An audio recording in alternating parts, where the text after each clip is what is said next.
a donc décidé d'appeler la préfecture pour obtenir un local.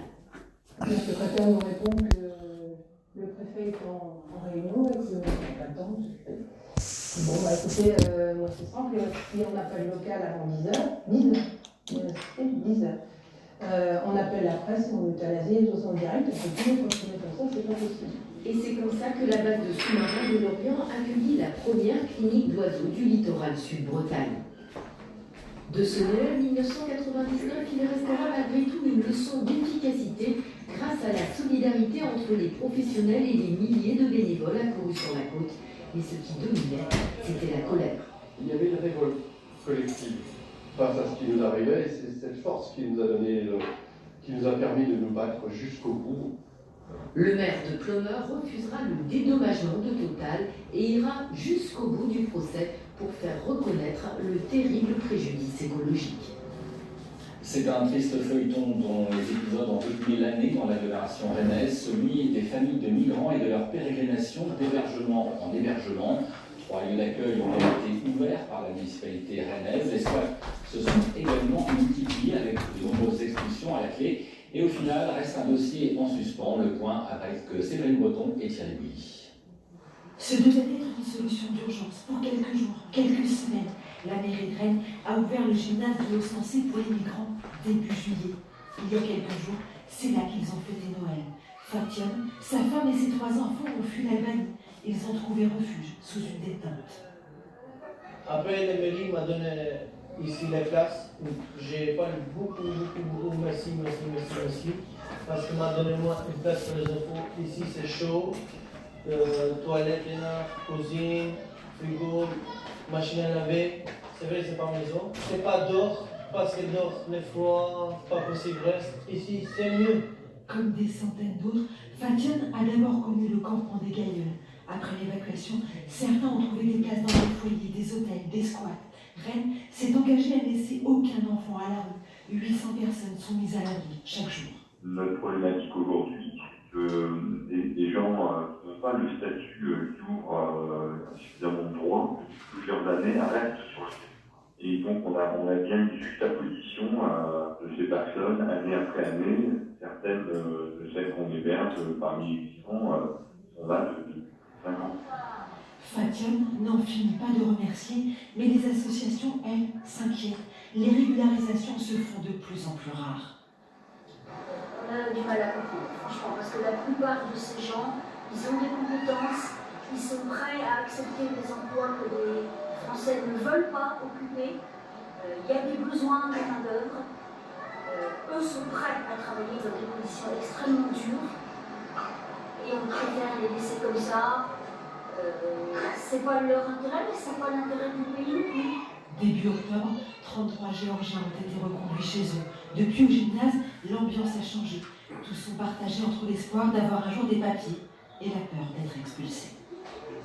Si les cheminots sont en grève depuis maintenant 23 jours, il est un autre conflit social qui couvre depuis de longs mois et qui continue. Je veux parler de celui des sapeurs-pompiers, salaire, charges de travail, sécurité. Les griefs ne manquent pas. Le mouvement de contestation s'est propagé dans les casernes avant de se transformer en grève. Un mouvement de la région, mais pas forcément sur le. Je vous rappelle que la Bretagne compte près de 13 000 pompiers professionnels ou volontaires. Retour sur une année de conflit avec Émile Collin.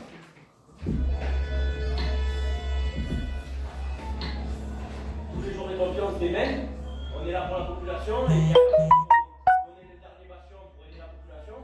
Et nous, derrière, il n'y a personne qui va nous aider. Voilà. Et le remerciement qu'on a, il est là. Octobre. 10 000 sapeurs-pompiers professionnels réunis dans une manifestation nationale à Paris. Une mobilisation émaillée par des heurts contre manifestants des forces de l'ordre. Des images qui témoignent du ras-le-bol dans la profession. Dans les casernes de France, la tension monte. La contestation a débuté quelques mois plus tôt ici en Bretagne, à Vannes. Les pompiers se disent fatigués et débordés. Le 1056, on est en sous-effectif.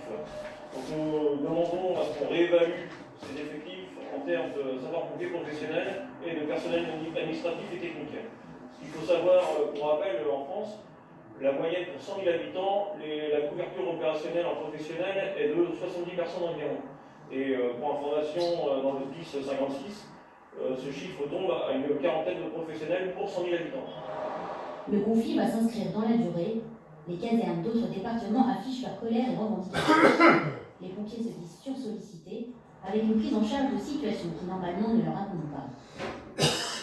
On fait aussi des violences sur la voie publique, qui normalement sont du ressort de la police ou de la gendarmerie. On fait beaucoup de carences d'ambulanciers privés, c'est-à-dire que des gens qui doivent aller à l'hôpital et qui n'ont aucune pathologie nécessitant un transport d'urgence, font appel à nous via le SAMU. Et nous, on part parce qu'il n'y a pas assez d'ambulance, on part les chercher pour les emmener à l'hôpital. Donc tout ça, c'est des agents qui sont pris sur leur temps de travail pour faire des missions, mais qui ne peuvent pas assumer les missions qui sont derrière, ce qui explique la recrudescence.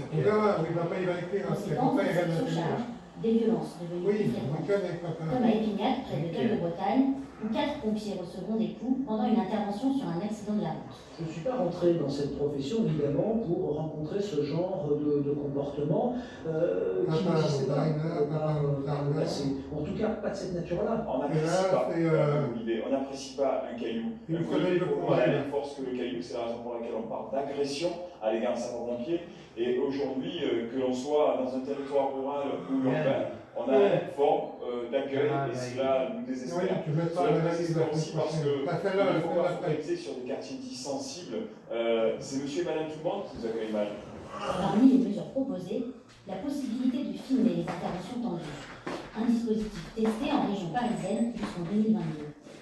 Les caméras piétons permettront dans les interventions à la fois un travail de prévention, parce que la caméra piéton est un élément qui peut dissuader de l'agression, mais aussi un outil de fermeté, parce que l'enregistrement de l'événement permettra ensuite à l'instruction judiciaire de sanctionner ces comportements.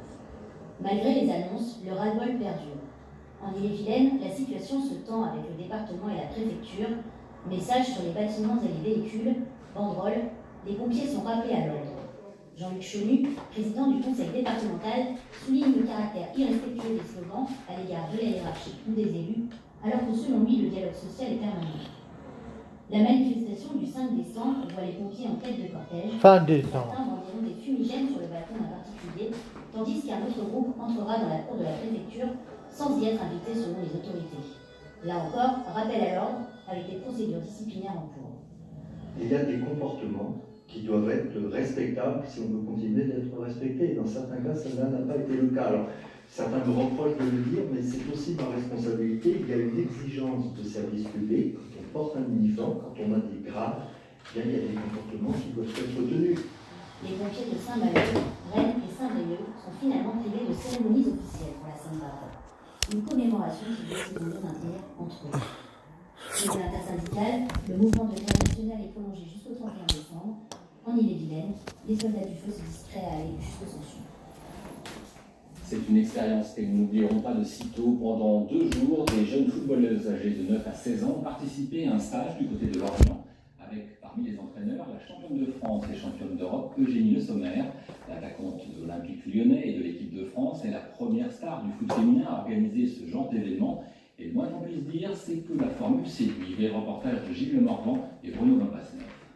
Les deux gagnants, les 2 meilleurs stars, ce sera 2 mètres en bon dédicacés. Caudan, près de Lorient. Pendant les fêtes, Eugénie Le Sommer profite donc de son retour au pays, près de sa famille, pour organiser un petit stage rien que pour des filles. L'idée lui est venue il y a 2 ans, l'envie de transmettre, explique l'internationale française aux 167 sélections. J'avais déjà vu ça aux États-Unis et il y avait des joueuses qui organisaient des stages à leur nom et je me suis dit pourquoi pas moi le faire. Le premier stage c'était plutôt un test et puis ça a super bien fonctionné donc les filles sont super contentes et c'est partagé. Et les filles, absolument, quasiment toutes licenciées, la Coupe du Monde est passée par là, elles viennent de partout et parfois même d'un peu plus loin, vous allez voir. Je suis née à Lyon et tout, puis je la suivais et du coup ça m'a donné envie de venir faire des stages avec elle, donc j'ai vu ça, on m'a inscrit. Et alors, c'est comment? C'est super. Je viens de l'États-Unis. Alors, quand j'ai vu ces vidéos, je l'ai vu et j'ai vu comment elle jouait et c'était incroyable.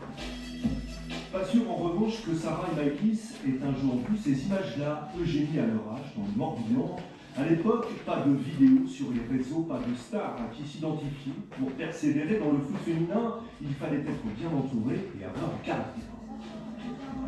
Moi, j'ai pas eu besoin d'avoir quelqu'un pour me dire de continuer à apprendre, de continuer à travailler, à m'entraîner. Mais parfois, une fille qui hésite ou qui a des remarques ou des choses comme ça, moi j'ai juste envie de lui dire continue à faire ça. J'ai envie de progresser encore plus haut. Elle est belle, elle est forte et elle est gentille. Alors que les compétences à 100 ans, on a quand même trouvé un domaine où Eugénie peut encore progresser. À la question est-elle meilleure sur le terrain ou au baby-foot, les filles sont formées. Si vous voulez prolonger encore un peu la féerie de Noël et de ses illuminations en tout genre, je propose de vous rendre à Vitré, en Ille-et-Vilaine. Un spectacle son et lumière est en effet projeté en soirée sur le château et cela jusqu'au 5 janvier. Une projection inspirée de la glorieuse époque du commerce des toiles de chanvre qui attire chaque soir des milliers de visiteurs, parmi lesquels se sont glissés Myriam Thibault et Valentin Lowe. Oh, monsieur Degène, cela faisait longtemps qu'on ne vous avait pas revu à Vitré. La façade du château comme un livre d'images pour raconter l'histoire de Vitré, ses drapiers et ses marchands voyageurs qui firent la fortune de la ville, une plongée dans le Moyen-Âge qui anime chaque soir la cité gothique. J'en avais entendu parler, moi je n'étais jamais déplacé. Et voilà, on a fait un petit tour ce soir en famille. Qui vous a le plus plu Quand le château s'était construit. Quand il s'est déconstruit? Oui. C'est ça le plus impressionnant? Ouais. Certains se laissent embarquer, d'autres se souviennent du spectacle de l'année dernière et le comparent avec cette seconde édition. C'était plus, je crois, plus réticent, plus vivant, oui, au niveau du château, oui, oui, par rapport à cette année. les couleurs étaient plus vives, meilleures. Plus attractif, quoi. Ouais. Oui. Je trouvais ça mieux l'année dernière. L'année dernière, oui. Au moins les couples s'accordent dans une belle harmonie et la ville fourmille de visiteurs, une affluence qui tombe à point pour les bistrotiers et restaurateurs. C'est une période qui est assez